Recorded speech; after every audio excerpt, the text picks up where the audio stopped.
सफलता का रहस्य। दुनिया में सफलता जिस वस्तु के बदले मिलती है वह है आदमी का उत्कृष्ट व्यक्तित्व। इससे बिना कोई महत्वपूर्ण चीज नहीं मिल सकती।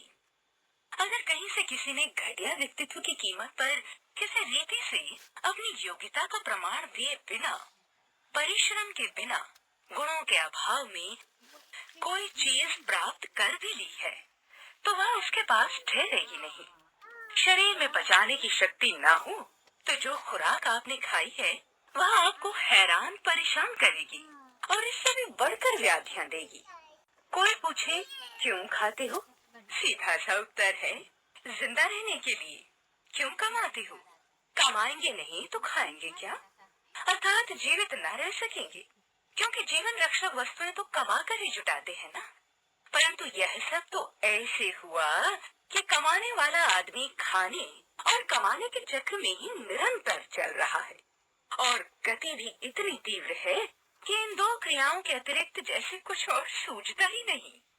तब क्या यह सब तनाव भरा व्यक्तित्व नहीं है? जीवन कहाँ खो गया है इन दो क्रियाओं के बीच, कमाना खाना और जीवन से उकताहट। इसके बाद इस उकताहट को दूर करने का उपाय, बस यह तो जीवन नहीं कहा जा सकता। जीवन से अभिप्राय है खिलता हुआ कमल, सुगंधित गुलाब, हवा में झूमते वृक्ष, चहचहाते पक्षी, सरल मन और चित्त से निकला नाद। भला वहाँ खिन्नता कैसी, थकावट और उदासी कैसी? वो बस कमाते और खाते हैं। वे कितने दुखी हैं, कभी सोचा है आपने? वे आपके परिवार और पड़ोस से ही होते हैं। तनिक उन्हें देखिए और समझिए। यदि यही जीवन है तो वे दुखों के कारागार में बंद हैं, जबकि खुशियां तो उनके चारों ओर बिखरी पड़ी हैं, जिन्हें वे छू कर भी नहीं देख पाते। केवल कमाने और खाने के दरवाजे खोलते हैं, शेष बंद। तो खुली हवा कहाँ से आएगी जिसमें जीवन की चहक है, महक है, खिलखिलाहट है और अलौकिक सौंदर्य है? दुख संसार में बहुत है। जीवन में ऐसी अनगिनत समस्याएं हैं जो मनुष्य को खिन्न करती हैं। इन्हीं में से सुख और प्रसन्नता के अवसर खोजे जाते हैं। वे जब भी मिल जाए बस उनका भरपूर लाभ उठाना होता है। जो चूक जाता है वह नित नई उलझनों समस्याओं में डूबा खुशियों के झरने के छींटों का आनंद नहीं ले पाता। लोग प्रश्न करते हैं कि प्रसन्न रखने वाली सुखद व अनुकूल परिस्थितियां हो तब न मन प्रसन्न रहेगा।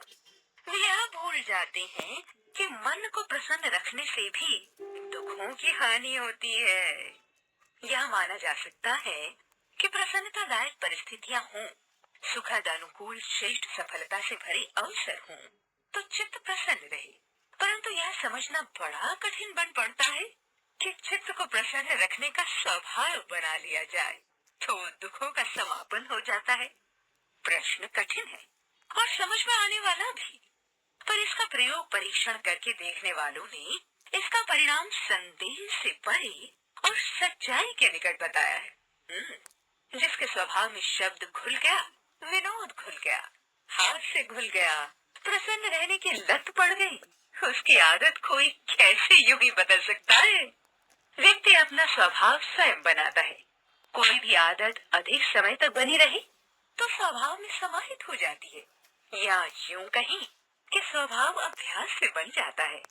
अनेक व्यक्ति ऐसे होते हैं जो रूखे, नीरस, उदास स्वभाव के होते हैं। परिस्थितियां अनुकूल ही क्यों न हो, पर उनके चेहरों पर सदा उदासी ही छाई रहती है। गंभीर मुख मुद्रा बनाए रहते हैं, भौहें चढ़ी रहती है, मस्तक पर झुर्रियां से खिंची रहती हैं। ऐसा लगता है कि किसी से लड़कर आए हैं, अथवा कोई इन्हें बड़ी मानसिक ठेस पहुंचा कर गया है, अथवा इन्हें किसी बड़े घाटे का सामना करना पड़ा है। घाटा हो चुका है या होने वाला है, कारण पूछने पर वे ऐसा कुछ कारण बता नहीं पाते जिससे वे परेशानी में फंसते मालूम पड़ते हो। हाँ, अपेक्षित लाभ से थोड़ा लाभ होने वाला था, परंतु हुआ 60%। तो वे 60% लाभ को न मानकर 40% कम लाभ को बड़े नुकसान की श्रेणी में रखकर अपनी हालत बिगाड़ लेते हैं। यह स्वभाव ही है जो बहुत दिनों के अभ्यास की श्रेणी में रहकर अपनी हालत बिगाड़ लेते हैं। यह स्वभाव ही है जो बहुत दिनों के अभ्यास से जड़ें जमा लेता है। स्वभाव और आदत एक ही बात है। जिसकी जैसी आदत उसका वैसा स्वभाव। जिस आदमी को कठोर परिश्रम की आदत है वह उसके स्वभाव में सम्मिलित हो जाती है। उसे थकान अनुभव नहीं होती। परंतु यदि किसी आदमी को अनपेक्षित कठोर परिश्रम करना पड़ जाए तो वह चिड़चिड़ा हो जाता है। थकावट और तबीयत खराब का रोना रोने लगता है। मित्रों व परिजनों पर झल्लाहट उतारने लगता है और वह उसके स्वभाव में बस जाती है। पहलवानी हेतु दंड बैठकें उन पर कोई दबाव नहीं बना पाती जिन्हें उनका अभ्यास हो। परंतु किसी नए आगंतुक को तो वह बैठकें ही नस नस के दर्द से परिचित करवा देती है। यह आदत की बात है। कितने लोगों में अकारणीय स्वभाव व झल्लाहट का स्वभाव बन जाता है। कितने ही बच्चों को रोने की आदत पड़ जाती है। वे बिना किसी कष्ट के भी रोते रहते हैं। इसी प्रकार मुस्कुराने का स्वभाव भी है जो अभ्यास करने से आदत में सम्मिलित हो जाता है। चेहरे की मांसपेशियां इस प्रकार ढल जाती हैं कि साधारण रीति से बातचीत करने पर भी ऐसा लगता है मानो हंस या मुस्कुरा रहे हैं। हर आदत अभ्यास बन जाती है। किस आदत को अभ्यास नहीं बनने देना है जिससे वह स्वभाव पर विपरीत प्रभाव डाल सके, इस पर नजर रखनी पड़ती है। आदतों के अनुरूप मुखाकृति बन जाती है। जब ऐसा हो रहा हो तो दर्पण की सहायता ली जा सकती है। अकारण हंसने मुस्कुराने के अभ्यास का भी स्वभाव पर उतना ही प्रभाव पड़ता है जितना अकारण चिड़चिड़ा रहने का। चेहरे की मांसपेशियों को अभ्यास के कारण वैसे ही रहने की आदत पड़ जाती है। मुस्कुराने की आदत से बिना किसी प्रभाव के अनायास ही चेहरे की मांसपेशियां, होंठ, दांत, ये सब इस ढांचे में ढल जाते हैं कि चेहरा हंसता मुस्कुराता दृष्टिगोचर हो। ऐसी आकृति का चेहरा सभी को देखने में सुंदर लगता है। ऐसा प्रतीत होता है कि इससे किसी लाभदायक अनुकूल परिस्थिति में रहने का, ऐसे आदमी का सामीप्य ग्रहण करने का, उससे बात करने, मित्रता करने का हर किसी का मन होता है। ऐसा व्यक्ति सबको प्रसन्न करने का, रखने का जैसे साधन बन जाता है। ऐसे व्यक्ति की प्रसन्नता देखकर अपनी प्रसन्नता बढ़ती है और अपनी प्रसन्नता बढ़ने से अपने निकट रहने वालों की। इस प्रकार यह एक चक्र बन जाता है। इसके विपरीत यदि खीज, उदासी की आदत हो तो उनका चेहरा देखकर अन्य लोग दूर हटने लगेंगे, उन्हें भी उदासी घेर लेगी। यह भी एक चक्र बन जाता है। उदासी असफलता का, खिन्नता का चिन्ह है, जिसके बारे में ऐसा अनुभव होता है कि यह किसी अन्य सुलझी समस्या से ग्रस्त है जिससे हर आदमी बचने का प्रयत्न करता है, अथवा इसे कोई असाध्य रोग है जिसके संपर्क में आने से अन्य व्यक्ति भी ग्रसित हो जाते हैं। वास्तव में ऐसे व्यक्ति को अभागा या महामूर्ख माना जाता है। ऐसी मुख मुद्रा बेवजह नाराजगी की सूचक होती है। आप स्वयं जान लीजिए कि जो स्वयं से ही नाराज है वह प्रसन्न कैसे रह सकता है और वह अन्यों की प्रसन्नता का कारण भी कैसे बन सकता है। यह भी एक चक्र है जो समूचे वातावरण को बिगाड़ देता है। अकारण वातावरण में विषाक्तता भर जाती है जिसका परिणाम किसी भी रूप में हितकर नहीं होता। सुख और दुख परिस्थितियों पर उतने निर्भर नहीं होते जितने मनस्थिति पर। मनस्थिति में यदि प्रसन्नता का पुट हो तो छोटी छोटी विपत्तियों का पता भी नहीं चलता। वे ऐसे ही हंसी मजाक में हल्के फुल्के होकर उतर जाती हैं। बड़ी विपत्ति हो तो भी आधी रह जाती है। विपत्ति में भी जो मुस्कुराता रहता है उसे धैर्यवान, हिम्मत वाला, दूरदर्शी माना जाता है। उसका वजन हर किसी की नजर में पड़ जाता है। उसकी सहायता करने की, सहानुभूति प्रदर्शन करने की हर किसी की इच्छा होती है।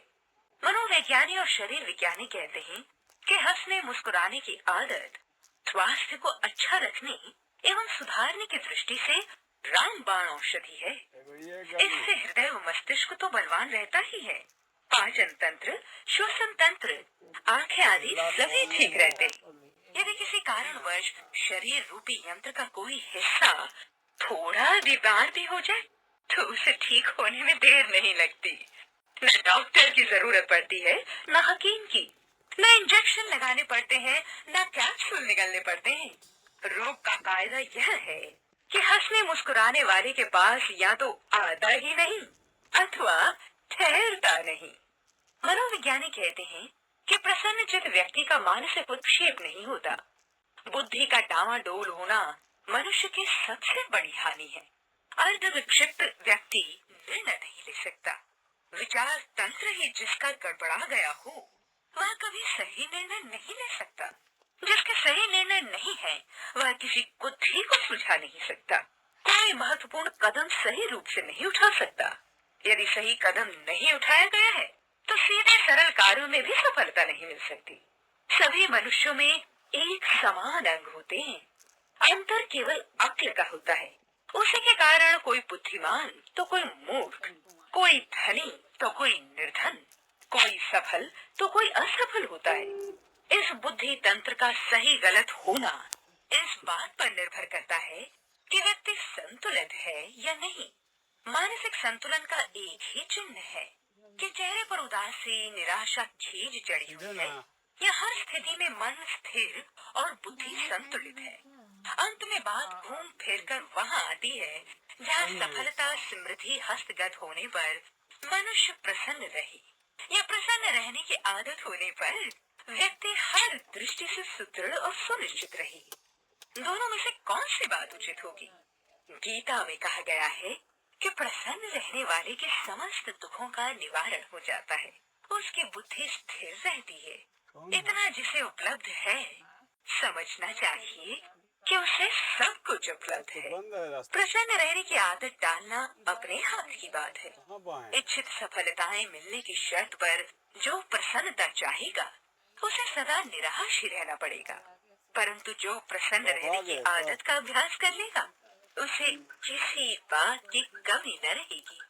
वास्तव में वह बुद्धि भ्रम का शिकार ही नहीं हो।